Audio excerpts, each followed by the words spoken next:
What is going on, YouTube? Fascinating graveyard. Today here we're in Philadelphia, Pennsylvania at the Mount Lawn Cemetery. Here to show you the grave of one of the greatest college basketball players to ever play. And that, of course, is Hank Gathers. You might have heard of his name because Hank Gathers collapsed on the court during a WCC tournament on March 4th, 1990. So a little bit about Hank. He was born February 11th, 1967 in Philadelphia, Pennsylvania. He grew up in a very, very bad neighborhood. And as he grew taller, he's about 6'7" when he was playing ball. He found that instead of getting involved in gangs and stupid things like that, he focused his time and energy along with his brother on basketball. He played high school out here, and he played on the same high school team as Bo Kimble, who had a pretty good NBA career himself. After graduating high school, Bo Kimble and Hank Gathers, they became very good friends, and they both went out to the West Coast and played for the USC Trojans. Now, their first season, they won the Pac-10 tournament, and I guess they loved their coach, but for some reason after that season, they decided to fire the coach. And many guys on the team said, if you don't bring back the coach, we're not going to play. And basically USC told them, well, go play somewhere else. So Bo and Hank decided to transfer to Loyola Marymount. And the following season, they were not eligible to play.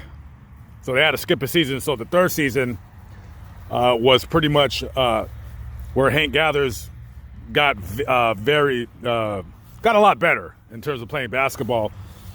In that season, he was the only second player in NCAA history to lead the league in points scored, he scored 32.7 points per game and rebounds at 13.7. Most of his points were scored within about 10 feet of the basketball rim, and that's because he was just so strong and athletic.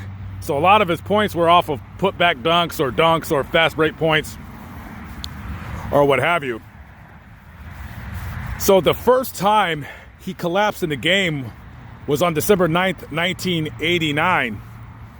He collapsed. They took him out of the game. They took him to the hospital to have him checked out. And then he followed up with their doctors, and they told him that he had ventricular tachycardia, fast heartbeat.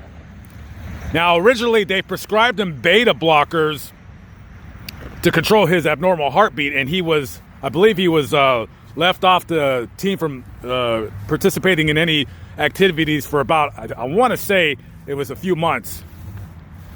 Now, when he came back after the doctors cleared him, he wasn't the same. He was very tired. He couldn't get up and down the court as well as he did before. Now, nobody probably remembers this if you're not a NCAA nut, you love basketball, but that year, the Loyola Marymount Lions, they had the coach who was coaching the team at the time, they had this up-tempo system where they wanted to score the ball within the first 10 seconds of possession. And on defense, it was known. You're not playing on the team unless on the defensive end, I want to see you doubling people. I don't want to see you not moving, basically, is what the coach told him. Up and down tempo, very, very exhaustive practices. And that was a team that Hank was on. During a WCC tournament on March 4th, 1990, the Lions were playing the Portland Pilots. And Hank had just scored off of an alley-oop dunk. And as he was running up back to the court, he was being guarded by the Portland Pilots' Eric Spoelstra, who is now coaching the Miami Heat. And all of a sudden, he collapsed.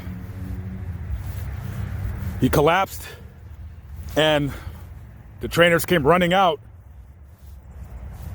And his last words were, "I don't want to lay down," because he kept trying to get up.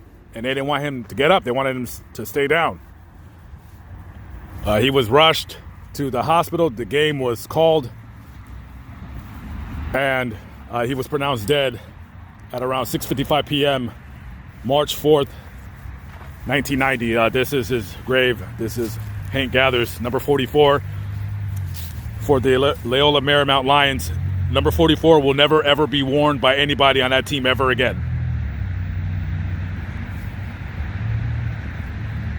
And later on, during the autopsy, they found that he suffered from hypertrophic cardiomyopathy, which basically is thickening of the heart. And of course, one of the things associated with that is shortness of breath, being tired, fast heartbeat, slow heartbeat, so forth and so on, abnormal heartbeat. All this kid wanted to do was make it to the NBA and make enough money to get his family out of the hood. That's what he wanted to do. That was his number one goal, to get his family out of that bad neighborhood in Philadelphia.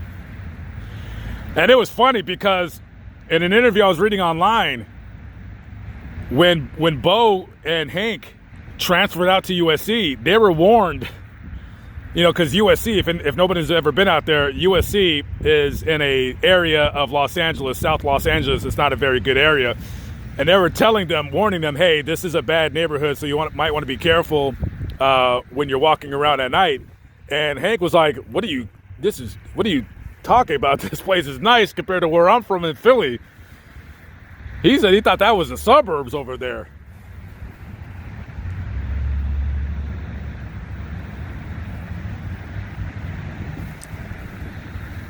Eventually, Hank's family sued the NCAA and the hospital, for the doctors allowing him to play. I guess you can call it malpractice. Originally, they had sued for about $32 million, but they settled out of court for about $1.4 million with the NCAA and about $1 million with the hospital. It was, however, suspected because of the beta blockers taking away like Hank's energy, that even though the doctors, they originally had him on 240 milligrams of the medication, they whittled him down from 240 down to 80 milligrams, down to 40 milligrams. But they suspect that Hank was not taking any of the medication just because even that little dose of the medication would alter his play. It wouldn't give him the energy that he needed to, to run in that offense. I mean, that was to have that kind of offense in college where you're just up and down the court, it's very exhausting.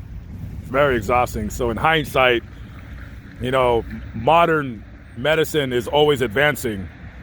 However, we didn't know then what we know now, so it looks like he probably should have never been cleared to play basketball ever again.